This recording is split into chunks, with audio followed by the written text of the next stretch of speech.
공기마저 얼어붙을 듯한 유노이아 홀딩스의 30층 이사회 회의실. 거대한 통유리창 너머로 서울의 스카이라인이 펼쳐져 있었지만 실내의 냉기는 그 화려한 풍경을 무색하게 만들었다. 긴 마호가니 테이블 중앙에 앉은 권지훈 대표는 이 냉기의 진원지였다. 그는 얼음 요새라는 별명에 걸맞게 한치의 흐트러짐 없는 자세로 앉아 있었다. 완벽하게 재단된 다크 네이비 슈트, 빈틈없이 맨 넥타이, 그리고 감정이라고는 찾아볼 수 없는 무표정한 얼굴. 그것이 세상이 아는 권지훈이었다. 그래서 김 이사님은 이번 M&A가 너무 위험 부담이 크다고 판단하신다는 겁니까? 지훈의 목소리는 낮고 차분했지만 그 안에 담긴 서늘함은 회의실의 온도를 몇 도는 더 떨어뜨렸다. 질문을 받은 김 이사는 거대한 압박감에 이마에 땀이 맺히는 것을 느꼈다. 그는 이번 M&A를 반대하는 세력의 선봉장이었지만 지훈의 저 얼음장 같은 시선 앞에서는 언제나 위축되곤 했다. 위험 부담이 크다기보다는 재고의 여지가 필요하다는 말입니다. IT 보안 분야는 우리가 주력하던 분야가 아닙니다. 너무 많은 자본 문제라면 이미 해결된 것으로 압니다. 지훈이 그의 말을 잘랐다. 재무제표와 향후 5년간의 예상 수익 보고서는 이미 검토하셨을 텐데요.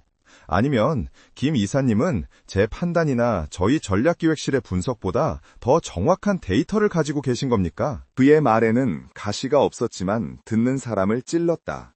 그것은 논리라는 이름의 칼이었다. 아무도 반박할 수 없는 데이터와 사실로 무장한 완벽한 논리. 김 이사는 입을 다물었다. 지훈은 그를 더 이상 쳐다보지 않고 나머지 이사진을 천천히 둘러보았다. 더 이상 이견이 없으시다면 본 안건은 가결된 것으로 알겠습니다. 그가 망치를 두드리는 대신 태블릿 화면을 가볍게 탭하자 회의 종료를 알리는 공식적인 알림이 떴다. 누구도 감히 더 이상 이의를 제기하지 못했다. 권지훈은 이미 승리한 전투의 장군처럼 조용히 일어섰다. 그의 완벽한 가면은 오늘도 굳건했다. 회의실을 나온 지훈은 곧장 자신의 집무실로 향했다. 그가 지나갈 때마다 직원들은 숨을 죽이며 길을 텄다. 그의 뒤를 따르던 강 비서가 조용히 오늘의 추가 일정을 보고했다. 대표님, 오후 4시에 새로 위촉된 심리자문위원과의 첫 면담이 접혀 있습니다. 지훈은 걸음을 멈추지 않은 채 미간을 살짝 좁혔다. 심리자문위원? 네, 이번 M&A 이후 조직통합 과정의 스트레스 관리를 위해 이사회에서 독립적으로 초빙한 분입니다. 한서연 박사라고 합니다. 지훈은 그제야 기억이 났다는 듯 짧게 고개를 끄덕였다. 이사회, 특히 그의 아버지와 연줄이 있는 늙은 여우들이 직원 복지라는 명목하에 밀어붙인 건이었다. 그는 이런 비효율적이고 감상적인 절차를 경멸했다. 유노이아 홀딩스는 감정이 아니라 시스템으로 움직이는 것이었다. 15분 이상 안 씁니다. 강 비서가 미리 언지를 주도록. 알겠습니다, 대표님. 오후 4시, 한서연은 지훈의 집무실 맞은편에 있는 작은 접견실에서 그를 기다리고 있었다. 그녀는 지훈의 집무실이 아닌 좀 더 중립적인 공간을 요청했다. 권력의 상징인 CEO의 공간이 아닌 곳에서 대화가 이루어져야 한다는 것이 그녀의 주장이었다. 그녀는 깔끔한 베이지색 정장 차림에 단정하게 묶은 머리를 하고 있었다. 얼핏 보면 평범하고 부드러운 인상이었지만 그녀의 눈은 놀라울 정도로 차분하고 깊었다. 문이 열리고 권지훈이 들어섰다. 그는 가벼운 목례조차 생략한 채 곧장 맞은편 소파에 앉았다. 서연은 그의 등장과 동시에 주변 공기가 무거워지는 것을 느꼈다. 그는 마치 자신만의 중력장을 가진 행성 같았다. 한서연 박사라고 했죠. 지훈이 먼저 입을 열었다. 질문이 아닌 확인이었다. 내게 주어진 시간은 15분입니다. 이 쓸데없는 절차에 왜 내가 시간을 할애해야 하는지 모르겠지만 이사회의 뜻이라니 따르죠. 원하는 게 뭡니까? 그의 태도는 노골적으로 무례했고 방어적이었다. 서연은 그의 말을 예상했다는 듯 부드럽게 미소 지었다. 권지훈 대표님, 만나 뵙게 되어 반갑습니다. 저는 심리자문위원으로 왔지만 제 역할은 대표님의 마음을 헤집는 것이 아닙니다. 저는 조직의 행동 패턴을 분석하는 사람입니다. 특히 리더의 행동 패턴이 조직 전체에 미치는 영향을 주로 다루죠. 그녀의 목소리는 조용했지만 힘이 있었다. 지훈은 그녀의 눈을 똑바로 바라보았다. 대부분의 사람들은 그의 시선을 10초 이상 견디지 못하고 피했지만 그녀는 미동도 없이 그의 시선을 받아내고 있었다. 흥미롭군. 아니, 귀찮아졌군. 행동 패턴이라. 그럼 내 패턴은 어떻다고 합니까? 보고서에 뭐라고 쓸 겁니까? CEO가 너무 냉정해서 직원들이 무서워한다? 조롱이 섞인 말투였다. 하지만 서연은 그 조롱에 휩쓸리지 않았다. 그녀는 태블릿을 꺼내는 대신 그저 그를 바라보았다. 아니요, 저는 아마 이렇게 쓸 겁니다. 권지훈 대표는 감정을 극도로 통제함으로써 예측 불가능성을 제거하고 오직 논리와 데이터에 기반한 완벽한 통제 환경을 구축하려 한다. 이는 효율성을 극대화하지만 동시에 조직 내 창의성과 자발적인 문제 해결 능력을 억압할 수 있다고요. 순간 지훈의 눈썹이 미세하게 꿈틀거렸다. 그의 가면에 생긴 첫 번째 균열이었다. 그는 자신이 단 몇 분 만에 이토록 정확하게 분석당할 줄은 몰랐다. 그는 몸을 소파 깊숙이 기대며 팔짱을 꼈다. 방어적인 자세였지만 동시에 상대를 주시하는 포식자의 자세이기도 했다. 그럴싸하군요. 그래서 그 창의성을 위해 내가 직원들과 캠프파이어라도 하길 바라는 겁니까? 아닙니다. 서연이 단호하게 말했다. 저는 대표님께 변화를 요구하러 온 것이 아닙니다. 그저 인식하시길 바랄 뿐입니다. 지금부터는 제가 몇 가지 질문을 드리겠습니다. 이것은 공식적인 평가 절차의 일부입니다. 지훈은 시계를 한번 흘끗 보았다. 7분이 지나 있었다. 좋습니다. 빨리 끝내도록 하죠. 서현은 고개를 끄덕였다. 그녀는 가벼운 질문부터 시작했다. 업무 스트레스 관리 방식, 의사 결정 과정, 최근 M&A에 대한 개인적인 평가. 지훈은 마치 잘 프로그래밍된 인공지능처럼 막힘없이 대답했다. 완벽하고 건조하며 그 어떤 사적인 감정도 배제된 모범 답안이었다. 그는 이미 이 여자가 자신에게 어떤 위협도 되지 못할 것이라 결론 내리고 있었다. 그녀 역시 자신의 논리 앞에서 길을 잃은 수많은 사람들 중 하나가 될 터였다. 14분이 지났을 때 지훈은 자리에서 일어날 준비를 했다. 강 비서가 곧 문을 두드릴 터였다. 마지막 질문입니다, 대표님. 서연이 그를 제지하듯 말했다. 그녀의 목소리는 여전히 차분했지만 이전과는 다른 무게감이 실려 있었다. 이번 M&A는 유노이아의 미래의 필수적인 결정이었다고 하셨습니다. 저도 그 점에는 동의합니다. 하지만 업계에서는 이번 인수가 지나치게 공격적이었으며 사실상 승자의 저주가 될 수도 있다는 우려가 많습니다. 시장의 잡음일 뿐입니다. 데이터가 증명할 겁니다. 지훈이 기계적으로 대답했다. 물론 그러시겠죠. 서연이 그의 눈을 깊이 들여다보았다. 그녀의 시선이 마치 날카로운 메스처럼 그의 방어막을 파고드는 것 같았다. 대표님은 이번 인수가 회사의 이익을 위한 최선의 결정이었다고 진심으로 믿으시는 겁니까? 아니면 선친이신 권 회장님께 무언가를 증명하고 싶으셨던 겁니까? 정적이 흘렀다. 지훈의 머릿속이 하얗게 변했다. 누구도 감히 그의 아버지 회장의 그림자를 그의 면전에서 감히 입에 올린 적이 없었다. 그것은 그의 성역이자 가장 깊은 상처였으며 그가 얼음 요새를 짓게 만든 근원이었다. 그는 이 여자가 미쳤다고 생각했다. 당장 그녀의 멱살을 잡고 끌어내라고 소리치고 싶었다. 그는 입을 열어 그녀의 무례함을 질책하려 했다. 당신, 지금 무슨... 그는 당연히 거짓말을 하려 했다. 그게 무슨 상관이지? 혹은 완전히 비즈니스적인 결정이었소 라고 차갑게 내뱉으려 했다. 그의 뇌는 완벽한 거짓말을 만들어냈고 혀는 그것을 실행하려 했다. 하지만 그의 입에서 나온 말은 전혀 다른 것이었다. 둘 다요. 목소리가 그의 것이 아닌 것처럼 느껴졌다. 너무나도 솔직하고 너무나도 무방비한 대답이었다. 권지연 자신도 충격에 휩싸였다. 그가 거짓말을 하지 못했다. 이 여자 앞에서 그는 자신의 가장 깊은 동기 중 하나를 인정해버렸다. 그의 완벽했던 가면이, 그녀의 직설적인 질문 하나에 속수무책으로 무너져 내린 것이다. 서연은 놀란 기색 없이 그를 바라보고 있었다. 마치 그 대답을 이미 알고 있었다는 듯이. 지훈은 주먹을 불끈 쥐었다. 손바닥이 축축했다. 10년 만에 처음 느껴보는 식은땀이었다. 그는 이 상황을 통제해야 했다. 시간 다 됐건요. 오늘 면담은 이만하죠. 그는 거의 도망치듯 자리에서 일어나 접견실 문을 향해 걸어갔다. 그의 걸음걸이는 여전히 흐트러짐 없었지만 스스로는 알고 있었다. 자신의 요새에 심각한 균열이 생겼다는 것을. 문을 닫기 직전 서연의 목소리가 그의 등 뒤에 꽂혔다. 다음 주에 다시 뵙겠습니다, 대표님. 그때는 좀 더 편안한 대화를 나눌 수 있길 바랍니다. 지훈은 대답하지 않았다. 그는 집무실로 돌아와 문을 잠궜다. 그리고 태너나 처음으로 자신의 통제력을 벗어난 변수에 대한 강렬한 두려움과 기묘한 호기심을 동시에 느꼈다. 한서연, 그녀는 단순한 심리자문위원이 아니었다. 그녀는 위협이었다. 권지호는 집무실로 돌아와 문이 닫히는 소리와 동시에 넥타이를 거칠게 비틀어 풀었다. 그의 완벽했던 가면은 아무도 없는 이 공간에서 잠시 해체되었다. 그는 방금 전의 대화를, 아니 자신의 자백을 믿을 수가 없었다. 둘 다요라니.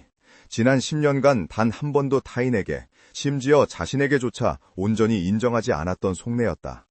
아버지를 향한 증오와 인정 욕구라는 이중적인 족쇄를 그는 단 한 번 본 여자 앞에서 실토해버렸다. 그는 인터폰을 눌러 강 비서를 호출했다. 목소리는 이미 평소의 냉정함을 되찾아 있었다. 강 비서, 오늘 오후에 만난 한서연 박사, 계약 당장 해지해. 수화기 너머의 강 비서는 잠시 숨을 참는 듯했다. 대표님, 하지만 한 박사는 이사회, 특히 사회이사 쪽에서 강력하게 추천하여 위촉한 인물입니다. 계약서상에도 중대한 결격 사유 없이는 해지가 불가능하도록 명시되어 있습니다. 지훈의 턱이 딱딱하게 굳어졌다. 사회이사. 그의 아버지가 심어놓은 눈이자 그를 견제하는 늙은 여우들의 집단이었다. 그들이 자신을 감시하기 위해 보낸 스파이가 분명했다. 그런데 왜 하필 이런 방식이지? 심리 자문이라니? 중대한 결격 사유를 만들어 업무상 기밀을 유출하려 했다거나 내 사생활을 캐물었다고 해. 뭐라도 좋아. 당장 내 눈앞에서 치워. 대표님, 강 비서의 목소리가 조심스러워졌다. 그렇게 하면 오히려 이사회에 대표님이 무언가를 숨기려 한다는 인상만 줄 수 있습니다. 특히 마지막에 하신 말씀은 한 박사가 오늘 면담에서 실제로 한 질문 내용과 일치할 수도 있습니다. 그녀가 녹취라도 있다면. 지훈은 말문이 막혔다. 강 비서의 말이 맞았다. 섣불리 움직였다가는 자신이 판 무덤에 스스로 갇히는 꼴이 될 터였다. 덫에 걸린 짐승처럼 그는 자신의 집무실 안에서 고립감을 느꼈다. 알았어. 일단 그대로도. 대신 그녀가 누구와 접촉하는지, 무엇을 보고받는지 전부 나에게 보고해. 한서연의 모든 움직임을 감시해. 알겠습니다. 전화를 끄는 지훈은 통유리창 앞에 섰다. 서울의 야경이 발 아래 펼쳐져 있었지만 그의 눈에는 들어오지 않았다. 그는 한서연을 떠올렸다. 그녀의 그 차분한 눈빛, 모든 것을 꿰뚫어보는 듯한 그 시선. 그녀는 그저 질문을 던졌을 뿐인데 왜 자신은 거짓말을 할 수 없었는가? 그것은 단순한 심리적 압박이 아니었다. 마치 어떤 불가항력적인 힘에 의해 진실만을 말하도록 강요당한 기분이었다. 같은 시각 한서연은 자신의 호텔방에서 노트북에 오늘의 면담 기록을 정리하고 있었다. 그녀는 권지훈의 마지막 대답, 둘 다요라는 단어를 타이핑하다가 잠시 멈췄다. 그녀는 미세 표정이나 행동 언어를 분석하는 전문가였지만 오늘 권지훈에게서 본 반응은 그녀의 전문 영역을 넘어서는 기묘한 현상이었다. 그는 분명히 거짓말을 하려 했다. 그의 입술은 당심이라는 단어를 형성하며 분노를 표출하려 했고, 눈은 상대를 위협하는 포식자의 그것으로 변했다. 하지만 그 순간 그의 모든 근육이 순간적으로 경직되는 것을 보았다. 마치 보이지 않는 벽에 부딪힌 것처럼. 그리고 그의 입에서 나온 것은 뇌가 명령한 방어기제가 아닌 가장 깊은 곳에 숨겨진 진실이었다. 이건 단순한 심리적 동요가 아니야. 그는 나에게 거짓말을 못하는 건가? 가설이었지만 심장이 두근거렸다. 만약 그렇다면 권지훈이라는 얼음 요새를 무너뜨릴 유일한 열쇠가 자신일 수도 있다는 뜻이었다. 다음 날부터 서연은 이우노이아 홀딩스의 여러 부서를 돌며 본격적인 조직 진단에 착수했다. 그녀의 공식적인 임무는 M&A 이후의 조직원 스트레스 관리였지만 그녀의 진짜 목적은 이 거대한 기업의 권력 역학, 특히 최고 경영진 내부에 보이지 않는 균열을 파악하는 것이었다. 그리고 그 중심에는 부회장 최진석이 있었다. 최진석 부회장. 그는 권지훈의 사촌형이었지만 두 사람은 극과 극이었다. 지훈이 얼음이라면 진석은 불꽃처럼 보였다. 그는 항상 웃는 얼굴이었고 직원들에게 격이 없이 다가와 어깨를 두드리며 농담을 건넸다.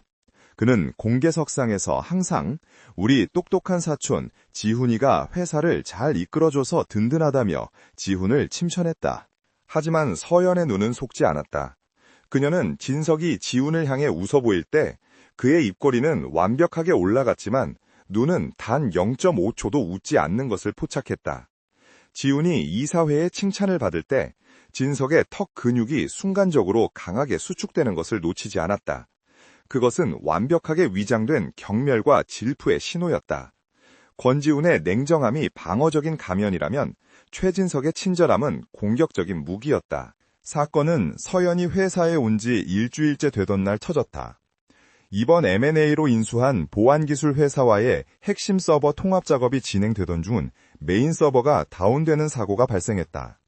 치명적인 데이터 손실은 없었지만 통합 일정이 최소 48시간 지연되었고 이는 당장 다음 주에 있을 해외 투자자 설명회에 막대한 차질을 빚게 만들었다. 긴급 임원회의가 소집되었다. 최진석은 이 기회를 놓치지 않았다. 이번 사태는 매우 심각합니다. 단순한 실수가 아니에요. 최진석은 무거운 표정으로 회의실을 둘러보며 말했다. 그의 시선은 IT 통합팀의 박 팀장에게 고정되었다. 박 팀장은 창백한 얼굴로 고개를 숙이고 있었다. 박 팀장, 내가 지난 분기 예산회의 때 분명히 서버 안정화 예산을 최우선으로 배정하라고 말하지 않았습니까? 그런데 왜 이런 구식 서버로 무리하게 통합을 진행한 겁니까? 이건 명백한 업무 태만입니다. 박 팀장이 떨리는 목소리로 입을 열었다.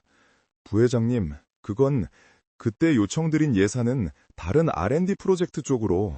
변명은 듣고 싶지 않습니다. 최진석이 목소리를 높였다. 그는 박 팀장의 말을 자르며 지훈을 바라보았다. 권 대표, 이번 일은 회사의 신뢰가 걸린 문제입니다. 당장 박 팀장을 보직 해임하고 관련자 전원을 징계위원회에 회부해야 합니다. 그는 마치 회사를 위해 경로한 충신처럼 보였다. 회의실의 모든 시선이 권지훈에게 쏠렸다. 서연도 참관인 자격으로 회의실 구석에 앉아 모든 것을 지켜보고 있었다. 권지훈은 여전히 무표정했다. 그는 최진석의 열변에도 박 팀장의 절박한 눈빛에도 미동하지 않았다. 그는 그저 태블릿 화면을 응시하고 있었다. 감사팀에서 정확한 원인을 조사하도록 하죠. 징계는 그 이후의 논의에도 늦지 않습니다. 지훈의 차가운 목소리가 회의를 종결시켰다. 최진석은 순간 불만스러운 표정을 지었지만 곧 특유의 넉넉한 미소를 되찾았다. 물론 권 대표의 판단이 합리적이겠지. 하지만 빠른 조치가 필요할 겁니다. 회의가 끝난 후 서연은 강 비서를 통해 지훈에게 긴급 면담을 요청했다. 중대한 조직 스트레스 사안 발생으로 인한 후속 조치라는 공식적인 명분을 내세웠다. 지훈은 거절할 수 없었다. 다시 마주 앉은 중립적인 접견실. 일주일 전보다 공기는 훨씬 더 차가웠다. 지훈은 작정이라도 한 듯 서연에게 눈길 한 번 주지 않고 서류만 뒤적였다. 그는 이 여자와의 대화를 1분 1초라도 빨리 끝내고 싶었다. 무슨 용건이죠, 한 박사. 보다시피 지금 바쁩니다. 서연은 곧장 본론으로 들어갔다. 오늘 회의건입니다. IT 서버 다운 사태 말입니다. 감사팀에서 조사 중입니다. 내가 박사에게 보고할 사안은 아닌 것 같군요. 지훈이 날카롭게 받아쳤다. 물론입니다. 저는 사건의 기술적인 원인을 묻는 것이 아닙니다. 서연은 그의 눈을 똑바로 바라보았다. 지난번처럼 그녀의 시선은 그의 방어막을 집요하게 파고들었다. 오늘 회의에서 최진석 부회장은 박 팀장에게 모든 책임을 돌리는 듯 했습니다. 대표님은 정말로 박 팀장의 단독 과실이라고 생각하십니까? 지훈의 손가락이 멈칫했다. 그는 알고 있었다. 박 팀장이 지난 분기에 서버 교체 예산을 절박하게 요청했다는 것을. 그리고 그 예산을 R&D 쪽으로 돌리라고 최종 승인한 것이 바로 자신이었다는 것을. 하지만 그렇게 하도록 유도한 것은 최진석이었다. 최진석은 더 큰 그림을 봐야 한다며 R&D 성과로 주가를 부양하는 것이 지훈을 설득했다. 그리고 이제 와서 서버 문제를 터뜨려 박 팀장을 희생양으로 삼고 있었다. 이것은 명백한 최진석의 함정이었다. 지훈은 이 모든 사실을 알고 있었다. 하지만 이 여자에게 말할 이유가 없었다. 그의 뇌는 즉각적으로 가장 완벽한 거짓말을 만들어냈다. 현재 내부 감사가 진행 중입니다. 지금 단계에서 섣불리 책임을 규정하는 것은 부적절합니다. 그는 입을 열었다. 이 완벽한 문장을 얼음처럼 차가운 목소리로 내뱉으려 했다. 현재 내부 감사가. 그러나 목소리가 나오지 않았다. 목구멍이 뜨거운 쇠로 지져진 것처럼 꽉 막혔다. 그는 숨을 몰아쉬려 했지만 폐가 말을 듣지 않았다. 그의 통제력이, 그가 평생을 바쳐 쌓아올린 이성이라는 댐이 한서연이라는 거대한 파도 앞에서 속절없이 무너지고 있었다. 그는 이를 악물었다. 거짓말을 할 수 없다면 차라리 침묵하리라. 하지만 서연은 그가 도망칠 틈을 주지 않았다. 대표님, 정말 그렇게 생각하십니까? 그녀의 나지막한 목소리가 그의 마지막 방어선을 무너뜨렸다. 아니, 그의 입에서 분노와 자조가 섞인 목소리가 터져나왔다. 그가 거짓말을 하고 있다는 걸 알아. 정적이 흘렀다. 권지우는 자신의 말을 듣고 스스로 경악했다. 이것은 달랐다. 아버지에 대한 감정을 인정하는 것과는 차원이 다른 문제였다. 이것은 이노이아 홀딩스의 2인자인 부회장이자 자신의 사촌형이 회의에서 공식적으로 거짓말을 했다고 외부 컨설턴트 앞에서 인정한 것이었다. 이것은 전략적 비밀이었고 치명적인 약점이었다. 그는 고개를 들어 서연을 노려보았다. 죽일 듯한 기세였다. 하지만 서연은 눈 하나 깜박하지 않았다. 그녀는 그저 천천히 고개를 끄덕이며 태블릿에 무언가를 짧게 기록했다. 솔직한 답변에 감사드립니다, 대표님. 그녀의 차분한 목소리가 지훈의 이성을 더욱 흔들었다. 서연이 자리에서 일어나 가볍게 목내려 하고 방을 나갔다. 지훈은 그 자리에 얼어붙은 채 앉아 있었다. 이제 그는 확실히 깨달았다. 이 여자는 단순한 위협이 아니었다. 한서연. 그녀는 자신의 가장 완벽한 가면을 자신의 의지와 상관없이 벗겨버리는 존재였다. 그는 이 여자 앞에서는 그 어떤 사소한 거짓말조차 할 수 없었다. 얼음 요새는 그 주인을 알아보는 열쇠를 만났고 권지우는 그 이유조차 알지 못한 채 속수무책으로 노출되었다. 공포가 그의 등줄기를 타고 흘렀다. 권지우는 그날 이후 잠을 이루지 못했다. 수면은 언제나 그에게 통제 가능한 영역, 즉 효율적인 에너지 재충전을 위한 생물학적 절차에 불과했다. 하지만 이제 그는 자신의 집무실 소파에 앉아 뜬 눈으로 밤을 지새우는 날이 늘어났다. 그의 완벽했던 세계에 한서연이라는 버그가 침투했다. 그는 그녀가 바이러스라고 생각했다. 자신의 시스템에 침투해 가장 핵심적인 방화벽인 거짓말이라는 기능을 마비시키는 치명적인 바이러스. 그는 강비서를 시켜 한서연의 모든 것을 뒷조사했다. 학력, 경력, 과거 논문, 심지어 개인적인 평판까지. 하지만 그가 손에 쥔 것은 완벽할 정도로 깨끗한 기록뿐이었다. 그녀는 학계에서 촉망받는 천재였고 기업 컨설팅 분야에서도 놀라운 성과를 거뒀지만 그 어떤 비윤리적인 문제나 약점이 될 만한 사생활도 존재하지 않았다. 그녀는 권지훈 자신만큼이나 혹은 그보다 더 철저하게 자신을 관리하는 사람이었다. 그래서 더 위험했다. 적의 약점을 알 수 없다면 방어할 방법도 없기 때문이다. 그는 마지막 면담의 보안 영상을 수십 번 돌려보았다. 영상 속의 자신은 분명히 거짓말을 하려 했다. 하지만 화면 속의 권지우는 말을 내뱉기 직전 극심한 고통을 겪는 사람처럼 보였다. 미세하게 경련하는 턱 근육, 순간적으로 확장되는 동공, 호흡을 멈추는 모습까지.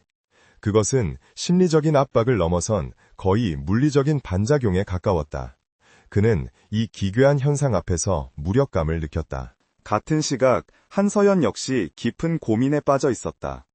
그녀는 자신이 권지훈에게 미치는 이 기묘한 효과를 인지했다. 그는 그녀 앞에서 거짓을 말하지 못했다. 이것은 그녀의 커리어에서 한 번도 경험해보지 못한 현상이었다.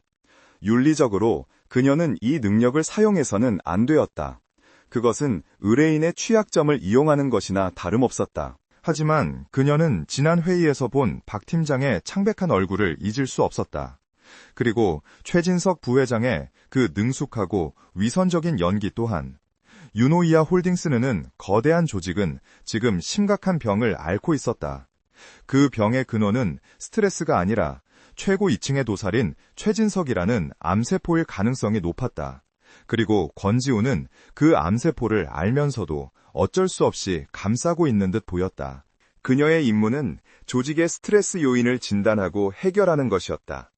만약 이 기묘한 현상이 진실을 밝혀낼 유일한 열쇠라면 그녀는 이 힘을 악의적으로 사용하려는 것이 아니었다. 그녀는 그저 이 거대한 얼음 요새가 왜 스스로 무너질 것을 알면서도 내부의 적을 방치하고 있는지 그 진실을 알아야만 했다. 서연은 전략을 수정하기로 했다. 권지훈을 직접 압박하는 대신 그가 거짓말을 하도록 만들었던 상황을 파고들기로 했다. 그녀는 서버 다운 사태의 감사보고서를 열람할 권한을 요청했다. 명분은 사건 관련자들의 심리적 안정도 평가였다. 그녀는 보고서에서 이상한 점을 발견했다. 서버 교체 예산이 전용된 R&D 프로젝트 하이페리온. 이 프로젝트는 최진석 부회장이 강력하게 밀어붙인 건이었고 막대한 예산을 소모하고 있었지만 가시적인 성과는 거의 없었다. 서연은 자료실로 향했다. 그녀는 프로젝트 하이페리온의 책임 연구원들을 포함해 최진석 부회장의 직속 라인에 있는 직원들의 과거 인사 기록과 성과 평가 자료를 요청했다. 그리고 그 과정에서 하나의 패턴을 발견했다. 최진석이 주도했던 프로젝트들은 하나같이 초반에 거창하게 시작되었다가 문제가 생기면 흐지부지 되었고 그 책임은 항상 다른 사람이 져야 했다. 그리고 마침내 그녀는 5년 전의 기록을 찾아냈다. 트라이튼 인수합병 프로젝트. 그것은 유노이아가 지금의 IT 보안 분야 M&A와 유사하게 야심차게 추진했던 해외 기업 인수건이었다. 하지만 결과는 참혹한 실패였다. 인수 직후 막대한 규모의 부실이 발견되었고 기술 유출 스캔들까지 터졌다. 유노이아는 수천억 원의 손해를 입었다. 서연은 당시 프로젝트 보고서의 책임자 라인을 훑어내려갔다. 총괄 최진석. 서연은 숨을 삼켰다. 하지만 그녀가 기억하는 것은 달랐다. 그녀는 당시의 언론 기사를 검색했다. 5년 전 모든 언론의 화살이 유노이아를 향할 때 카메라 플래시 앞에 선 것은 최진석이 아니었다. 그것은 이제 막 경영전면에 나선 젊은 본부장 권지훈이었다. 그는 냉정하고 흔들림 없는 태도로 사태 수습을 지휘했고 이사회를 대신해 고개를 숙였으며 프로젝트 실패의 모든 책임을 공식적으로 인정했다. 그는 그 지옥 같은 상황에서 회사를 구해냈고 그 대가로 얼음 요새라는 별명을 얻었으며 3년 뒤 CEO 자리에 올랐다. 사람들은 그가 실패를 딛고 일어선 영웅이라고 생각했다. 하지만 진실은 그는 애초에 실패를 만들지 않았다. 서연은 퍼즐 조각이 맞춰지는 것을 느꼈다. 이번 서버 사태는 5년 전 트라이튼의 축소판이었다. 최진석이 사고를 치고 권지훈이 그것을 수습한다. 서연은 권지훈에게 또 다른 면담을 요청했다. 이번에는 중요 안건이라는 말 외에 다른 설명은 붙이지 않았다. 지훈은 30층 이사회 회의실에서 그녀를 기다렸다. 그의 집무실이나 접견실이 아니었다. 이곳은 유노이아의 심장부이자 그가 완벽하게 통제하는 공간이었다. 그는 이 거대한 회의실의 상석에 앉아 마치 왕좌에 앉은 왕처럼 그녀를 맞이했다. 그녀에게 이곳의 주인이 누구인지, 힘의 우위가 어디에 있는지 각인시키려는 의도였다. 서연은 거대한 마호가니 테이블 저편에 홀로 앉은 지훈을 향해 망설임 없이 걸어갔다. 그녀는 그의 의도를 알았지만 위축되지 않았다. 무슨 용건이죠, 한 박사? 지훈이 먼저 입을 열었다. 목소리는 얼음장 같았다. 5분 주겠습니다. 서연은 가방에서 태블릿을 꺼내지 않았다. 그녀는 그저 지훈의 눈을 바라보았다. 5년 전 트라이튼 프로젝트가 실패했을 때의 자료를 검토했습니다. 지훈의 눈썹이 미세하게 꿈틀거렸다. 그는 이 여자가 또다시 서버 문제를 들고 나올 것이라 예상했지만 5년 전에 잊힌 유물을 꺼내들 줄은 몰랐다. 당시 프로젝트의 총괄 책임자는 최진석 부회장이었더군요. 서연이 차분하게 말을 이었다. 하지만 언론과 이사회 앞에서 모든 책임을 지고 사태를 수습한 것은 당시 본부장이었던 대표님이었습니다. 지훈은 그녀를 노려보았다. 그게 지금 이 자리에서 할 말입니까? 과거의 실패를 들추어내서 뭘 어쩌자는 거죠? 이번 IT 서버 사태와 놀라울 정도로 유사하기 때문입니다. 서연은 그의 위압적인 시선을 피하지 않았다. 최 부회장이 문제를 일으키고 박 팀장이 희생양이 되려 하고 있습니다. 하지만 저는 압니다. 결국 이 모든 뒷수습은 또다시 대표님의 몫이 될 거라는 걸. 그녀는 테이블을 향해 한 걸음 다가섰다. 제 질문은 이것입니다, 대표님. 왜입니까? 그녀의 목소리가 회의실을 울렸다. 왜 5년 전에도 그리고 지금도 최진석 부회장의 실수를 묵인하고 그 대신 책임을 지시는 겁니까? 올 것이 왔다. 지훈은 이를 악물었다. 이것은 회사의 가장 치명적인 비밀이었고 그의 리더십을 지탱하는 가장 고통스러운 가시였다. 그는 절대로 이 진실을 말할 수 없었다. 그는 이사회의 안정을 위해 회사의 분열을 막기 위해 모든 책임을 짊어진 리더여야 했다. 그의 뇌는 수십 개의 거짓말을 쏟아냈다. 그건 경영상의 판단이었소. 가족이니까. CEO로서 당연히 져야 할 책임이었지. 그는 가장 그럴싸한 대답을 골랐다. 회사의 안정을 위한 최선의 선택이었소. 그는 입을 열었다. 하지만 목소리가 나오지 않았다. 5년 전 그 수많은 카메라 플래시 앞에서도 흔들리지 않았던 그였지만 지금 이 여자 한서연의 시선 앞에서 그는 단 한마디의 거짓말도 내뱉을 수 없었다. 숨이 막혀왔다. 목이 타들어가는 것 같았다. 그는 의자 팔걸이를 부서져라 움켜쥐었다. 손등에 핏줄이 선명하게 돋아났다. 서연은 그가 고풍스러워하는 것을 지켜보며 기다렸다. 잔인한 신문이었지만 그녀는 물러설 수 없었다. 지훈은 결국 무너졌다. 그가 무능하기 때문이요. 마침내 터져나온 목소리는 쇳소리가 섞여 있었다. 패배의 목소리였다. 서연은 조용히 다음 말을 기다렸다. 그것이 전부가 아님을 알았기에. 하지만 그는 할아버지의 유언 때문에 이 자리에 앉아 있어. 지훈은 마치 고해성사를 하듯 스스로도 믿기지 않는 진실을 털어놓기 시작했다. 유노이아 홀딩스는 권씨 가문과 최씨 가문이 함께 세운 회사요. 내 할아버지와 최 부회장의 할아버지가 형제였지. 할아버지는 돌아가시면서 회사의 지분을 양분하고 두 가문이 함께 경영하라는 유언을 남겼소. 최진석은 그가 가진 지분만으로도 부회장 자리를 유지할 수 있소. 그의 목소리에는 깊은 피로감과 경멸이 섞여 있었다. 내가 만약 그를 무능하다는 이유로 내치려 한다면 최씨 가문의 이사진들이 들고 일으킬 테지. 유노이아는 그날로 두 조각이 날 거요. 경영권 분쟁으로 회사는 만신창이가 될 테고. 지훈은 고개를 들어 서연을 바라보았다. 그의 눈은 더 이상 얼음 요새의 그것이 아니었다.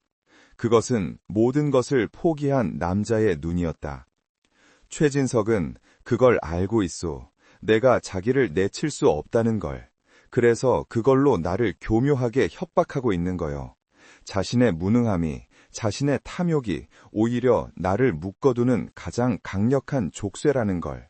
그는 방금 자신의 가장 깊은 전략적 약점을, 자신의 아킬레스건을 이 여자에게 통째로 내어주었다. 그날 이사회 회의실에서의 고백 이후 권지훈과 한서연 사이의 공기는 팽팽한 얼음 현악기처럼 날카롭고 위태로워졌다.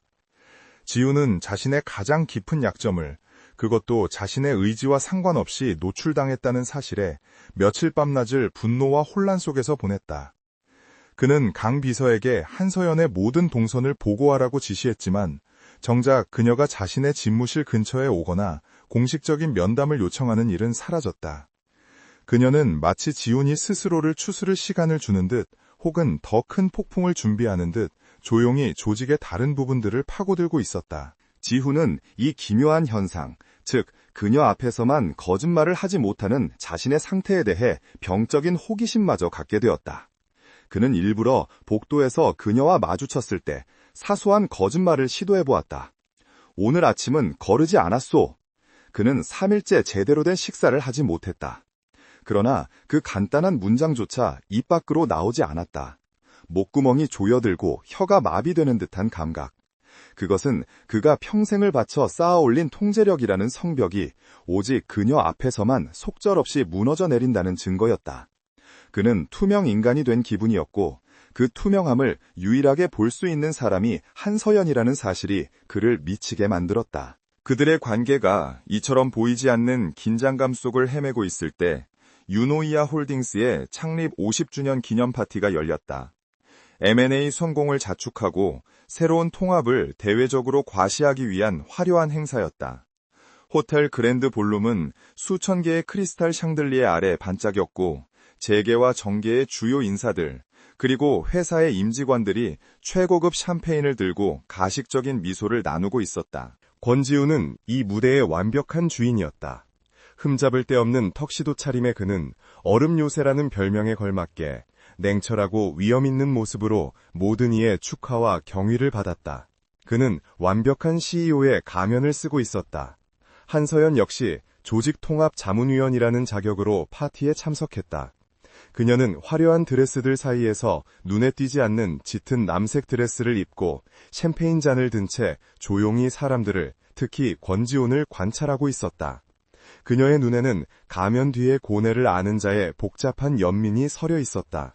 파티가 무르익을 무려 최진석 부회장이 약간의 술 기운을 빌려 마이크를 잡았다. 그는 특유의 사람 좋은 미소를 지으며 무대 위로 올라갔다. 여러분, 오늘 밤은 정말 기쁜 날입니다. 우리의 유노이아가 50주년을 맞았고 제 자랑스러운 사촌 권지훈 대표가 또 한 번의 위대한 성공을 이뤄냈습니다. 박수갈채가 터져 나왔다. 지훈은 객석 앞줄에서 무표정한 얼굴로 그를 바라보았다. 지훈이는 정말 대단한 아이입니다. 최진석이 친근하게 말을 이었다. 어릴 때부터 그랬죠. 언제나 완벽하고 언제나 냉철하고 꼭 작은아버지를, 그러니까 돌아가신 제 숙부님이자 선대 회장님을 빼닮았어요. 볼룸 안의 공기가 순간 싸늘하게 식었다. 지훈의 아버지는 유노이아의 전설적인 인물이었지만 동시에 그의 냉혹함과 무자비함은 수많은 적을 만들었고 가정마저 불행하게 만들었다는 소문이 파다했다. 최진석은 지금 수백 명의 사람들 앞에서 그 누구도 감히 건드리지 못했던 지훈의 상처를 건드리고 있었다. 최진석은 지훈을 바라보며 미소를 지었다. 우리 지훈이는 아버지를 너무나 닮고 싶어 했죠. 아니, 어쩌면 아버지의 인정을 그토록 받고 싶어 했는지도 모릅니다. 언제나 감정 같은 건 사치라고 생각하고 오직 일. 그래서 그렇게 차가운 얼음 요새가 되어버렸나 봅니다. 농담입니다, 여러분. 그것은 농담이 아니었다. 그것은 공개적인 도발이자 잔인한 폭로였다. 권지훈의 얼굴은 여전히 가면처럼 굳어 있었다. 하지만 서연은 놓치지 않았다. 그녀는 멀리서도 똑똑히 보았다. 지훈의 손에 들린 샴페인 잔의 스템이 금이 갈 것처럼 하얗게 변하도록 움켜진 손을, 그의 턱 근육이 경련하듯 미세하게 떨리는 것을, 그리고 그의 눈동자가 찰나의 순간 길을 잃은 아이처럼 흔들렸다는 것을. 그것은 분노가 아니었다. 그것은 억눌린 아주 오래된 공포와 고풍의 발작이었다. 지훈은 간신히 평정을 되찾았다. 그는 천천히 일어나 최진석을 향해 잔을 들었다. 좋은 말씀 감사합니다, 부회장님. 그의 목소리는 쇳소리처럼 차가웠다. 하지만 저는 아버지를 닮고 싶었던 적이 없습니다. 저는 그저 유노이아를 이끌고 있을 뿐입니다. 부회장님께서도 술 기운에 섞인 농담보다는 프로젝트 하이페리온에 지연된 실적 보고에 더 신경 써주시면 좋겠군요. 날카로운 반격이었다. 좌중은 숨을 죽였고 최진석의 얼굴에서 미소가 사라졌다.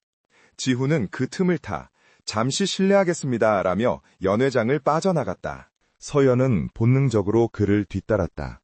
그녀는 그가 어디로 갈지 알 것 같았다. 그는 호텔 최상층, 그의 회사 소유의 펜트하우스 라운지, 혹은 가장 높은 곳에 있는 그의 집무실로 갈 터였다. 그는 언제나 자신을 가장 고립된 곳으로 밀어넣었다. 그녀의 예상대로였다. 지훈은 아무도 없는 30층, 불 꺼진 자신의 집무실에 홀로 서 있었다. 그는 넥타이를 거칠게 풀어 헤치고 턱시도 재킷을 바닥에 내팽개친 채였다. 그는 통유리 창 앞에 서서 화려한 도시의 야경을 내려다보고 있었다. 하지만 그의 어깨는 미세하게 떨리고 있었다. 완벽했던 얼음 요새의 가면이 마침내 균열을 보이고 있었다. 서연이 조용히 문을 열고 들어섰다. 나가. 지훈은 돌아보지도 않고 말했다. 목소리는 짐승의 으르렁거림처럼 낮고 거칠었다. 서연은 나가지 않았다. 그녀는 문을 닫고 그에게 천천히 다가갔다. 오늘 파티는 힘들었겠군요. 내 동정을 사러 온 거라면 집어치워. 지훈이 돌아섰다. 그의 눈은 분노로 이글거렸지만 그 이면에는 깊은 피로감이 서려 있었다. 아니요. 서연이 그의 눈을 마주했다. 동정하러 온 게 아닙니다. 질문하러 왔습니다. 또 내 속을 헤집어 놓을 질문인가? 당신은 대체 정체가 뭐요? 그가 소리쳤다. 저는 일에 대해 묻는 게 아닙니다. 서연이 조용히 말했다. 그녀의 목소리는 그의 분노를 뚫고 그의 가장 여린 부분에 닿고 있었다. 최 부회장이 오늘 당신을 도발했을 때 저는 대표님의 분노가 아니라 다른 것을 봤습니다. 그녀는 한 걸음 더 다가섰다. 두 사람의 거리는 불과 몇 걸음 남지 않았다. 당신은 현재를 통제하는 데는 완벽합니다. 하지만 과거는 통제하지 못하는군요. 내 과거에 대해 뭘 안다고? 지훈이 이를 악물었다. 아무것도 모릅니다. 서연이 그의 말을 잘랐다. 하지만 오늘 알게 됐죠. 당신이 두려워하는 것이 있다는 걸. 그녀는 그의 눈동자 깊은 곳을 들여다보며 오늘 밤의 핵심을 꿰뚫는 질문을 던졌다. 권 대표님, 당신은 진정으로 두려워하는 것이 무엇입니까? 그 질문은 그의 마지막 남은 방어막을 향한 망치질이었다. 지훈은 이 여자에게 또다시 거짓말을 하려 했다. 두려운 것 따위는 없어. 그의 뇌가 명령했다. 하지만 그의 입은 얼어붙었다. 그놈의 저주가 또 시작되었다. 그는 이 여자 앞에서 자신의 가장 치졸한 나약함조차 숨길 수가 없었다. 그는 고개를 돌려 창밖을 바라보았다. 감정적인 소모가 극에 달해 있었다. 그가 나를 아버지와 똑같다고 했을 때 그의 목소리가 갈라져 나왔다. 스스로도 믿기지 않는 고백이었다. 나는 아버지를 경멸했소. 그는 마치 오랜 시간 골마 터진 상처를 드러내듯 한마디 한마디 힘겹게 내뱉었다. 아버지는 괴물이었어. 오직 성공, 오직 유노이야. 그 외에는 아무것도 보지 않았지. 감정은 약점이라고 했고 눈물은 실패의 증거라고 했어. 어머니가 그렇게 떠나갈 때도 그 사람은 일만 했어. 그의 주먹이 부들부들 떨렸다. 나는 절대로 그 사람처럼 되지 않겠다고 다짐했어. 감정을 드러내지 않는 법을 배운 건 그처럼 되기 위해서가 아니라 그에게 내 약점을, 내 고통을 그 무엇도 보여주지 않기 위해서였어. 그에게 인정받고 싶었던 게 아니야. 그저 그에게서 살아남고 싶었을 뿐이요. 그것이 얼음 요새의 기원이었다. 아버지의 잔인한 기대와 버림받았다는 깊은 고독 속에서 어린 권지우는 자신을 보호하기 위해 스스로를 얼음 속에 가두었던 것이다. 내가 가장 두려워하는 건 그는 차마 말을 잇지 못하고 거친 숨을 몰아쉬었다. 내가 그토록 경멸했던 그 사람과 결국 똑같은 괴물이 되어가고 있다는 사실이요. 그의 완벽했던 가면은 산산조각이 났다. 그는 더 이상 유노이아의 냉혹한 CEO가 아니었다. 그저 아버지의 유령에 사로잡혀 스스로를 감옥에 가둔 한 남자일 뿐이었다. 그는 자신의 가장 깊은 어둠을, 가장 끔찍한 진실을 한서연 앞에서 모조리 포해내고 말았다. 창립 50주년 기념 파티는 최진석 부회장에게 두 가지 감정을 안겨주었다. 하나는 권지훈이 자신에게 공개적으로 프로젝트 하이페리온의 실적을 언급하며 모욕을 준 것에 대한 불타는 분노였다. 다른 하나는 그 분노보다 훨씬 더 차갑고 흥미로운 관찰 결과였다. 그는 그날 밤 권지훈의 가면이 깨지는 것을 똑똑히 목격했다. 선대 회장, 즉 지훈의 아버지를 언급했을 때 지훈이 보인 미세한 공황 발작, 그리고 더 중요하게는 그가 자리를 뜬 직후 마치 조련사가 꽃비를 쥐듯 그 뒤를 침착하게 따라 나선 한서연의 모습이었다. 최진석은 어리석지 않았다. 그는 뱀처럼 교활했고 사람의 약점을 파고드는 데는 천부적인 재능이 있었다. 그는 강비서 라인을 통해 그동안 수집한 정보를 취합했다. 권지훈은 최근 들어 그 심리자문위원이라는 여자와 잦은 비공개 면담을 가졌다. 그리고 그 면담이 있고 난 직후에는 언제나 평소보다 더 날카롭고 예민해져 있었다. 얼음 요새가 저 여자 앞에서는 그저 평범한 남자로 전락하는 것인가? 아니면 그 이상의 무언가가 있는가?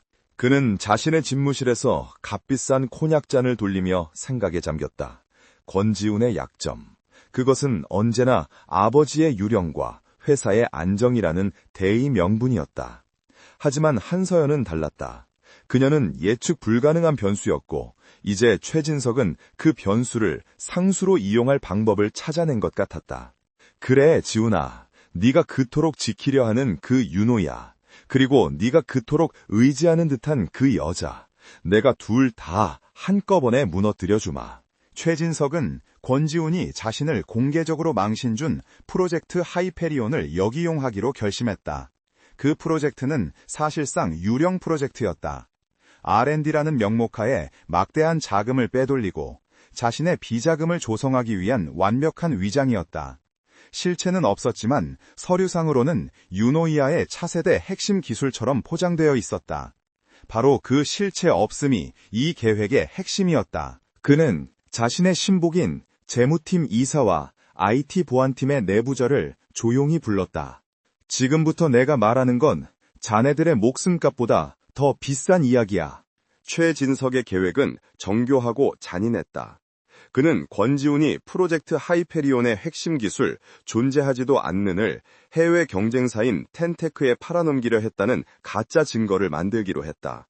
명분은 유노이아를 고의로 부실하게 만들어 M&A로 인한 주가 하락의 책임을 지고 물러난 뒤 해외에서 텐테크와 손잡고 새로운 왕국을 세우려 한다는 시나리오였다. 최진석의 내부자들은 즉시 움직였다. 그들은 권지훈의 개인 서버 접근 로그처럼 보이는 가짜 데이터를 생성했다. 텐테크의 임원과 주고받은 것처럼 조작된 암호화된 이메일 몇 통과 스위스 비밀 계좌로 입금된 거액의 계약금 내역서를 만들었다. 이 모든 것은 하이페리온이라는 코드명 아래 치밀하게 위조되었다. 존재하지 않는 기술이었기에 텐테크가 이 사실을 부인하더라도 극비리에 진행되는 거래이기에 당연히 부인할 것이라고 몰아붙일 수 있었다. 완벽해. 최진석은 위조된 은행 거래 내역을 보며 만족스러운 미소를 지었다. 권지훈, 네가 아무리 냉철한 척 해봤자 이 사회는 이 숫자 앞에서는 널 믿어주지 않을 거야. 특히 네 아버지의 그늘을 벗어나고 싶어하는 네 불안정한 심리를 생각하면 더더욱. 이제 마지막 단계가 남았다. 이 증거를 어떻게 터뜨릴 것인가. 그는 언론이나 이사회에 먼저 흘리지 않았다. 그것은 너무 뻔한 수법이었다. 그는 이 미끼를 권지훈의 가장 치명적인 약점이라고 판단한 한서연에게 던지기로 했다. 최진석은 한서연의 성향을 정확히 파악하고 있었다. 그녀는 정의감이나 직업적 윤리의식이 투철한 타입이었다. 조직의 병폐를 진단하는 것이 그녀의 일이었다. 만약 CEO가 회사를 팔아넘기려 한다는 증거를 본다면 그녀는 직업 윤리상 그리고 인간적인 호기심상 그것을 외면할 수 없을 터였다. 그는 유노이아를 걱정하는 내구 고발자를 가정하여 그녀의 호텔 보안 메일로 익명의 이메일을 보냈다. 제목, 유노이아의 배신자, K 대표. 한서연 박사님, 당신만이 진실을 밝힐 수 있습니다. 우리는 당신이 대표의 심리를 분석하며 조직의 건강성을 진단하고 있음을 압니다. 하지만 진짜 병균은 바로 권지훈 대표 자신입니다. 그는 M&A를 성공시킨 영웅 행세를 하고 있지만 뒤로는 프로젝트 하이페리온을 텐테크에 넘기려 하고 있습니다. 그가 회사를 고의로 망가뜨리고 있습니다. 첨부된 파일의 암호는 에틀레드, 배신자왕이라는 의미입니다. 부디 진실을 밝혀주십시오. 첨부 파일에는 그가 조작한 모든 증거가 담겨 있었다. 은행 입금 내역, 암호화된 이메일 로그, 그리고 권지훈의 서명이 위조된 가상의 이면 계약서까지. 최진석은 이메일을 발송한 뒤 자신의 집무실에서 CCTV 화면을 바라보았다. 그는 이미 한서연과 권지훈이 자주 만나는 그 중립적인 접견실에 초소형 녹음 장치를 설치해 두었다. 그의 내부자가 한서연이 호텔을 떠나 회사로 향했다는 보고를 해왔다. 이제 모든 준비는 끝났다. 최진석은 잔에 콘약을 따랐다. 그는 한서연이 그 증거를 들고 권지훈에게 달려갈 것이라 확신했다. 그녀는 충격과 배신감에 휩싸여 그를 추궁할 터였다. 이게 사실입니까, 대표님? 그리고 권지훈은? 최진석은 그가 한서연에게 어떤 기묘한 약점을 잡혔는지 정확히는 몰랐지만 그가 그녀 앞에서 유독 감정적으로 무너지는 것을 알고 있었다. 만약 그가 그 증거 앞에서 당황하거나 혹은 이건 복잡해 라며 애매한 대답이라도 한다면? 아니, 그가 이 여자 앞에서 거짓말을 하지 못하는 병이라도 앓고 있다면? 그가 만약 사실이요 라고 말한다면? 최진석은 상상만으로도 짜릿했다. 그 어떤 대답이든 그가 당황하고 무너지는 그 순간의 음성은 고스란히 녹음될 것이다. 그는 그 녹음 파일 하나만으로 긴급 이사회를 소집할 생각이었다. 권지훈의 배신. 그것은 최 씨 가문이 유노이아를 완전히 장악할 절호의 기회였다. 그는 얼음 요새가 스스로의 약점 때문에 무너져 내리는 순간을 여유롭게 기다렸다. 한서연은 호텔방으로 돌아온 즉시 익명의 메일을 열었다. 그녀의 손가락은 차가웠지만 머리는 그 어느 때보다 뜨겁게 회전하고 있었다. 암호, 에셀레드, 배신자 왕. 너무 문학적이고 너무 노골적이었다. 이것은 공포에 질린 내부 고발자의 필사적인 외침이 아니었다. 이것은 사냥감이 함정에 빠지기를 기다리는 포식자의 여유로운 초대장이었다. 그녀는 첨부된 파일들을 열었다. 스위스 계좌 내역, 암호화된 이메일 로그, 텐테크와의 이면 계약서 초안. 모든 것이 너무나 완벽했다. 너무 완벽해서 오히려 비현실적이었다. 재무팀 이서 수준이 아니면 접근조차 불가능한 자료들이 한 명의 내부 고발자에 의해 이토록 깔끔하게 정리되어 있다는 것 자체가 모순이었다. 최진석. 그녀는 즉시 그 이름을 떠올렸다.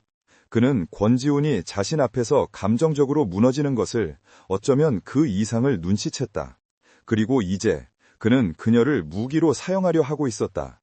그는 그녀가 이 증거를 들고 권지훈을 신문하여 그의 자백이나 당황하는 모습을 확보하려 하고 있었다. 서연은 노트북을 덮었다. 이것은 권지훈에 대한 심판이 아니라 자신에 대한 시험이었다. 그녀는 즉시 강 비서를 통하지 않고 권지훈의 개인 번호로 직접 메시지를 보냈다. 긴급 안건입니다. 지금 당장 30층 접견실에서 뵙겠습니다. 단둘이.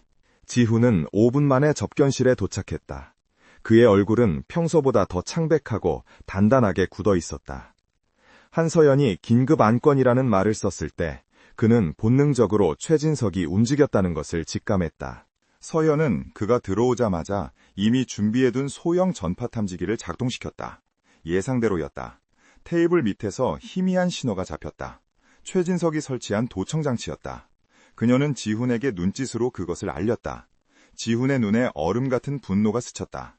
그는 말없이 고개를 끄덕였다. 이제 연극이 시작될 시간이었다. 서연은 태블릿을 테이블 위에 올려놓았다. 최진석이 보낸 자료들이 화면에 떠 있었다. 어젯밤 유노이아를 걱정하는 내부 고발자로부터 받은 메일입니다. 그녀는 도청 장치가 들을 수 있도록 일부러 차갑고 사무적인 목소리로 말했다. 대표님이 프로젝트 하이페리온을 텐텍에 회사를 팔아넘기려 한다는 내용입니다. 그녀는 화면을 그에게 돌렸다. 스위스 계좌 내역이 선명하게 보였다. 이것이 사실입니까, 대표님? 이것은 최진석이 그토록 기다렸던 질문이었다. 지훈은 태블릿을 내려다보았다. 완벽하게 조작된 증거. 그를 나락으로 떨어뜨리기 위해 정교하게 설계된 함정이었다. 그는 고개를 들어 한서연을 바라보았다. 그녀의 눈은 이것이 사실이냐고 묻고 있지 않았다. 그녀의 눈은 이제 어떻게 반격하실 겁니까? 라고 묻고 있었다. 그는 자신의 저주를 떠올렸다. 이 여자 앞에서 거짓말을 할 수 없는 저주. 만약 이것이 조금이라도 사실에 기반한 것이었다면 그는 지금 지옥 같은 고통 속에서 진실을 자백해야 했을 것이다. 하지만 지금 그의 머릿속은 수정처럼 맑았다. 아니요. 그의 목소리는 낮고 단호했다. 그 어떤 망설임이나 고통도 없었다. 마치 얼음이 깨지는 소리처럼 청명하고 흔들림 없는 진실이었다. 거짓말을 할 필요가 없었기에 저주는 발동하지 않았다. 권지우는 난생 처음으로 그녀 앞에서 진실을 말하는 것이 이토록 쉽고 강력하다는 것을 깨달았다. 서연은 기다렸다는 듯 고개를 끄덕였다. 그녀는 이미 알고 있었다. 그렇게 말씀하실 줄 알았습니다. 그녀가 태블릿을 껐다. 최 부회장이 이 자료를 제게 보냈습니다. 그는 제가 이걸로 대표님을 신문하고 대표님이 당황하거나 혹은 이상한 진실을 말하는 순간을 노렸겠죠. 이 방은 지금 도청되고 있습니다. 지훈의 턱이 분노로 딱딱하게 굳어졌다. 그자가 감히... 그는 대표님을 얕봤습니다. 서연이 그의 말을 잘랐다. 더 정확히는 저를 얕봤죠. 그는 제가 이 조작된 증거에 속아 넘어갈 감정적인 여자라고 판단한 겁니다. 강 비서에게 연락이 왔습니다. 지훈이 차갑게 말했다. 최진석 부회장이 30분 뒤 긴급 이사회를 소집했습니다. 나를 탄핵할 안건이라고 합니다. 그는 이 방에서 우리가 나눈 대화, 나의 침묵이나 당황을 증거로 제출할 생각이었겠죠. 30분. 서연이 시간을 확인했다. 그가 판 무대라면 우리가 기꺼이 올라가 줘야죠. 대신 대본은 우리가 씁니다. 무슨 뜻이요? 최 부회장은 대표님이 유노이아의 안정을 위해, 가문의 치부를 위해 침묵할 것이라 확신하고 있습니다. 그는 대표님의 그 완벽한 가면을 무기 삼아 대표님을 공격하는 겁니다. 그너는 지훈의 눈을 똑바로 바라보았다. 그 가면을 깨부술 사람은 최 부회장이 아닙니다, 대표님. 대표님 자신이어야 합니다. 지훈은 그녀의 의도를 즉시 파악했다. 5년 전의 진실, 트라이튼의 실패, 할아버지의 유언, 최진석의 협박. 그가 유노이아를 지키기 위해 삼켜왔던 모든 오물, 그것을 만천하에 공개하라는 뜻이었다. 그것은 그의 모든 것을 건 도박이었다. 그렇게까지 해야 한다면... 지훈이 결심한 듯 눈을 감았다 떴다. 그는 더 이상 과거에 묶인 유령이 아니었다. 그는 즉시 강 비서에게 인터폰을 연결했다. 강 비서, 지금 당장 5년 전 트라이튼 인수합병 프로젝트의 최종 감사 보고서 원본, 그리고 프로젝트 하이페리온에 배정된 모든 예산의 지출 결의서 원본을 찾아 최진석 부회장이 단독 결제한 내역으로만 이사회실로 가져와. 20분 주지. 못 찾으면 자네는 오늘부로 내 비서가 아니야. 긴급 이사회 회의실은 살얼음판 위를 걷는 듯한 긴장감으로 가득 찼다. 모든 이사진이 모였고 그들의 시선은 회의를 소집한 최진석과 그 맞은편에 얼음 요새처럼 앉아있는 권지훈에게 번갈아 꽂혔다. 한서연은 자문위원 자격으로 회의실 구석에 배석했다. 최진석이 비장한 표정으로 단상에 섰다. 존경하는 이사님 여러분, 오늘 저는 유노이아의 부회장이자 창립 가문의 일원으로서 피를 토하는 심정으로 이 자리에 섰습니다. 그는 준비한 자료를 스크린에 띄웠다. 자신이 서연에게 보냈던 그 가짜 증거들이었다. 저는 어제 충격적인 내부 고발을 받았습니다. 우리가 믿었던 권지훈 대표가 이번 M&A를 기점으로 회사의 핵심 기술인 프로젝트 하이페리온을 경쟁사인 텐텍에 매각하려 한 정황입니다. 회의실이 술렁였다. 이것은 그가 텐텍과 주고받은 이메일 기록과 스위스 비밀 계좌로 입금된 계약금 내역입니다. 그는 회사를 고의로 부실하게 만들어 우리 모두를 배신하려 했습니다. 최진석이 권지훈을 향해 손가락질하며 외쳤다. 권지훈 대표, 이 증거 앞에서 감히 뭐라고 변명하시겠습니까? 당신은 유노이아의 배신자입니다. 모든 시선이 지훈에게 쏠렸다. 그는 탄핵당하기 직전의 왕처럼 고요했다. 그때 예상치 못한 목소리가 회의실을 갈랐다. 잠시만요, 부회장님. 한서연이었다. 그녀가 자리에서 일어나 단상으로 걸어나갔다. 최진석이 당황한 표정으로 그녀를 노려보았다. 한 박사, 지금 여긴 당신이 끼어들 자리가. 그 자료 저도 어젯밤에 받았습니다. 서연이 그의 말을 잘랐다. 이사들이 다시 술랑였다. 최 부회장님, 내부 고발자가 유노이아의 CEO뿐만 아니라 외부 자문위원에게도 동시에 자료를 보낸다는 게 상식적으로 이해가 되십니까? 그녀는 최진석을 지나쳐 이 사진을 향해 섰다. 저는 조직심리 분석가입니다. 저는 이 자료의 진위 여부가 아니라 이 자료를 만든 고발자의 심리를 분석했습니다. 그녀가 자신의 태블릿을 스크린에 연결했다. 첫째, 증거가 지나치게 완벽하고 극적입니다. 공포에 질린 고발자가 아니라 상대를 완벽히 무너뜨리려는 기획자의 솜씨입니다. 둘째, 암호명 에서레드. 이것은 자신의 지적 우월감을 과시하려는 연극적인 성향을 드러냅니다. 셋째, 타이밍. 왜 하필 지금인가? 이것은 회사를 구하려는 의도가 아니라 M&A를 성공시킨 현 CEO에 대한 극도의 질투심과 권력욕에서 비롯된 쿠데타 시도입니다. 서연의 시선이 최진석에게 고정되었다. 이 모든 심리적 프로파일링이 가리키는 단 한 사람. 그는 권 대표에게 개인적인 원한을 가졌으며 현 시점에서 그를 끌어내렸을 때 가장 큰 이득을 얻는 사람. 바로 나요, 부회장님. 권지훈이 자리에서 일어나 그녀의 옆에 섰다. 그의 목소리는 더 이상 가면 뒤에 숨어 있지 않았다. 그것은 분노와 결의에 찬 한 남자의 진짜 목소리였다. 최진석의 얼굴이 하얗게 질렸다. 지훈아, 네가 지금 무슨... 최 부회장님은 내가 유노이아의 안정을 위해, 가문의 명예를 위해 당신의 추악한 비밀을 영원히 덮어줄 거라 믿었겠지요. 지훈이 이 사진을 둘러보았다. 오늘 저는 그 가면을 벗겠습니다. 그는 5년 전 트라이튼 프로젝트의 실패를 입에 올렸다. 5년 전 유노이아를 파산 직전까지 몰고 간 그 프로젝트의 진짜 책임자는 당시 본부장이었던 제가 아니라 총괄 책임자였던 최진석 부회장이었습니다.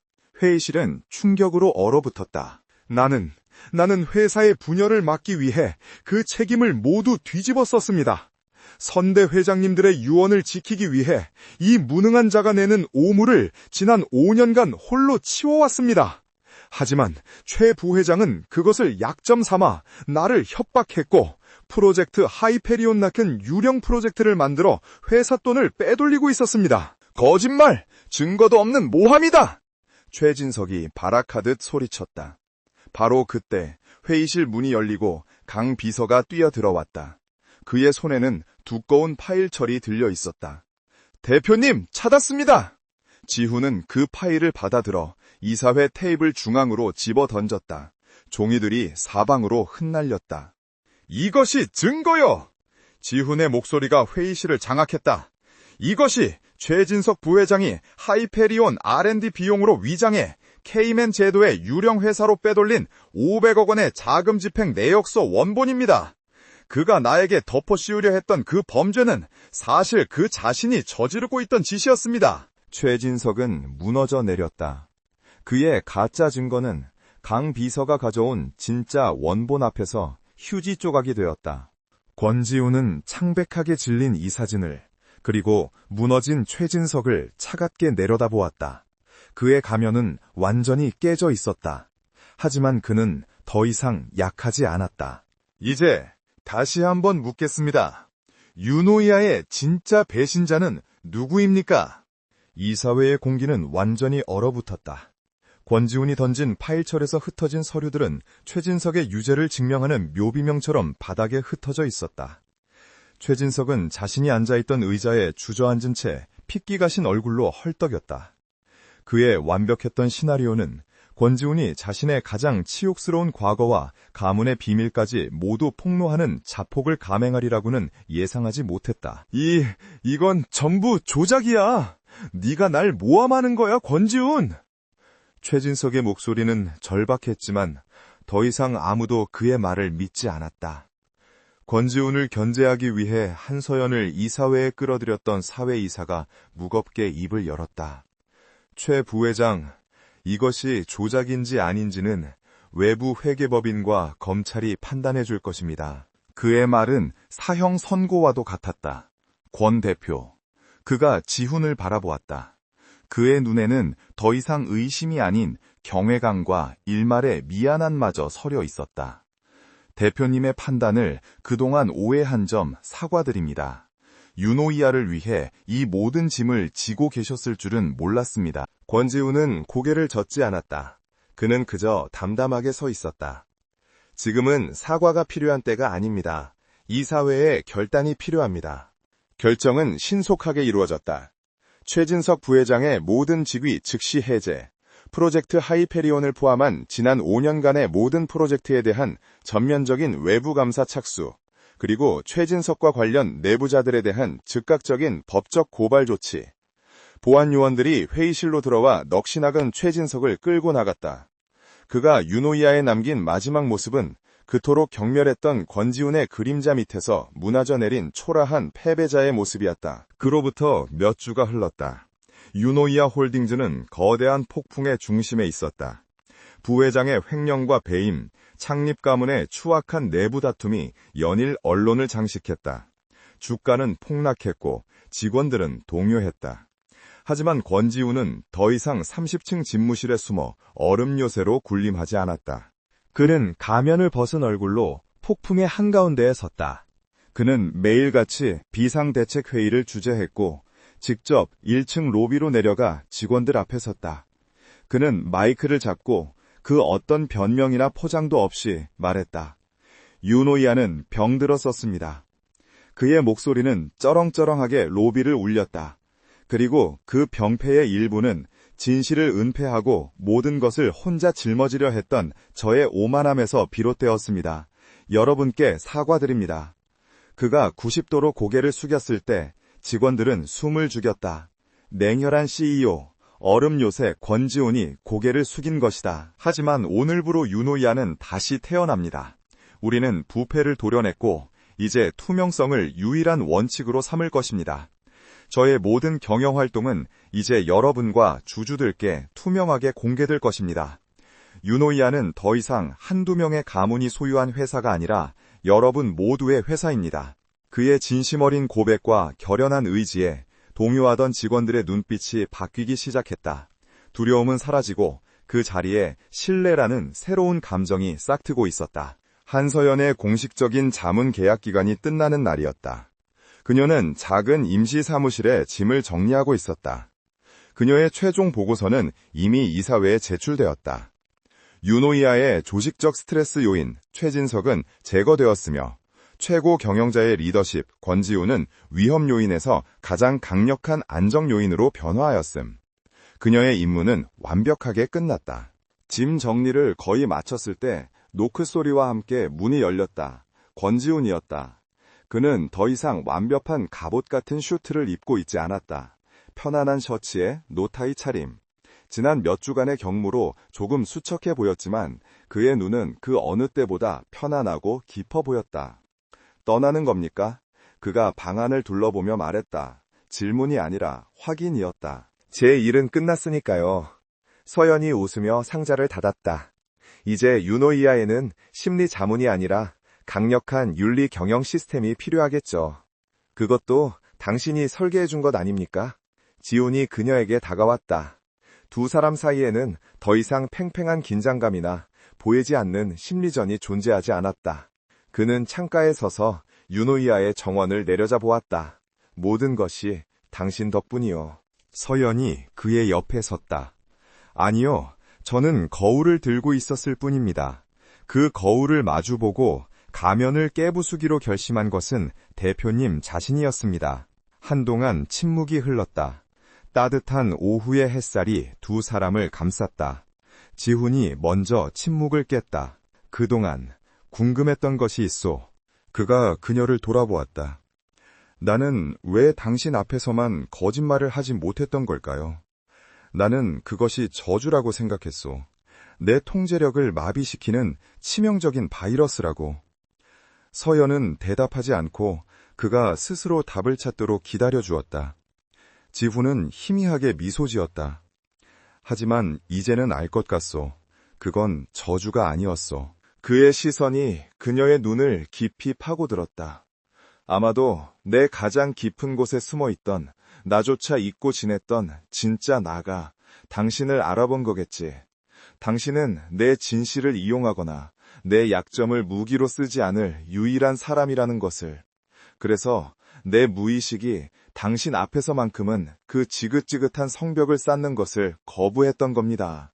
그것은 그녀가 내렸던 그 어떤 심리학적 분석보다 더 정확한 통찰이었다. 그래서 오늘은 그가 한 걸음 더 다가섰다. 그의 심장이 평온하게 뛰고 있었다. 더 이상 진실을 말해야 한다는 고통스러운 강박도 없었다. 오늘은 나 스스로에게 했던 마지막 거짓말을 내 의지로 끝내려 하오. 서연의 눈동자가 그를 향해 조용히 빛났다. 그게 뭡니까? 이 모든 감정이 그저 고마움일 뿐이라는 거짓말. 그는 더 이상 냉혹한 CEO가 아니었다. 그는 그저 한 남자, 권지훈이었다. 그는 그녀의 손을 잡았다. 얼음 요새의 주인이었던 그의 손은 놀라울 정도로 따뜻했다. 나는 당신 앞에서는 단 한 번도 거짓말을 할 수 없었소. 그가 고백했다. 하지만 이 말은 거짓말이 아니기에 할 수 있는 말이 아니라 내 모든 진심을 다해 자발적으로 하고 싶은 말이오. 그의 눈에는 그가 그토록 경멸했던 아버지의 냉혹함 대신 한 사람을 향한 깊은 신뢰와 애정이 담겨 있었다. 한서연 씨, 사랑합니다. 서연은 미소 지었다. 그녀가 그에게서 가장 듣고 싶었던, 그 어떤 신문으로도 얻어낼 수 없었던 그의 유일한 진실이었다. 그녀는 그의 손을 마주 잡았다. 대답을 듣기까지 너무 오래 걸리셨네요, 권 대표님. 6개월 뒤 서울숲이 가을빛으로 물든 어느 주말 오후. 편안한 스웨터 차림의 권지훈이 벤치에 앉아 누군가를 기다리고 있었다. 그에게서 더 이상 얼음 요새의 냉기는 찾아볼 수 없었다. 그는 따뜻한 커피를 2잔 들고 다가오는 서연을 보며 자연스럽게 미소 지었다. 그 미소는 더 이상 가면이 아니었다. 유노이아의 새 사회공헌재단 이사장 취임을 축하합니다. 한 이사장님. 지훈이 장난스럽게 말하며 커피를 건넸다. 아직도 그 대표님 말투는 못 고치셨네요. 서연이 웃으며 그의 옆에 앉았다. 그녀는 유노이아를 떠났지만 지훈의 제안으로 회사의 투명 경영과 사회공헌을 이끄는 재단의 이사장을 맡게 되었다. 일은 좀 어떻소? 지훈이 그녀의 어깨를 감쌌다. 글쎄요, 아직도 내부에선 대표님의 여자라서 이 자리에 앉았다고 수군대는 사람들이 좀 있긴 하지만. 서연이 그를 올려다보았다. 상관없어요. 어차피 나는 가면 뒤에 숨은 진실을 보는 게 전문이니까. 지훈이 낮게 웃었다. 그는 고개를 숙여 그녀의 이마에 입을 맞췄다. 냉정한 CEO는 완벽한 가면 뒤에 숨어 있었다. 하지만 그는 그녀 앞에서 단 한 번도 거짓말을 할 수 없었다. 그 저주 같던 운명은 사실 그가 가면을 벗고 진짜 자신을 찾게 할 유일한 구원이었으며 그 구원의 이름은 사랑이었다.